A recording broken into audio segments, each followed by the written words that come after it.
այս պարագայում մարդիկ խնդիրը չունենան, որ ինչ-որ մի կուսակցության քաղաքապետի հետ են առնչվում, որը այս պայթարությամբ խանգարում է նաև նույն գործող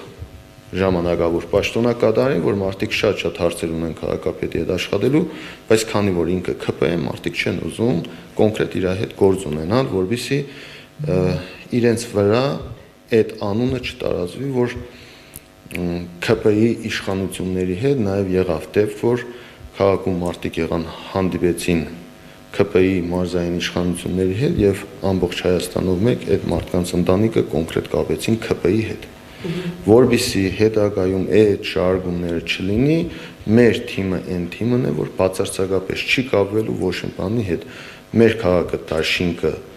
ղեկավարում եմ ես, ձևավորել եմ ես, բացառապես գործ ունեն ինձ հետ, գյումրեցիները բացառապես ես եմ ու վերջ, կոնկրետ գործ ունեն ինձ հետ, այս պայթարությամբ ես հստակ ասում եմ այդ մասին եւ բան չի մնացել, ամսի 30-ը կանցնի, դրանից հետո ասուկամոք ժողովրդի ընտրությամբ քաղաքապետ դառնալուց հետո ընդամենը մի 10 քանի օր է մնացել, կտեսնեք, կհամոզվեք, որ իրականությունը որն է։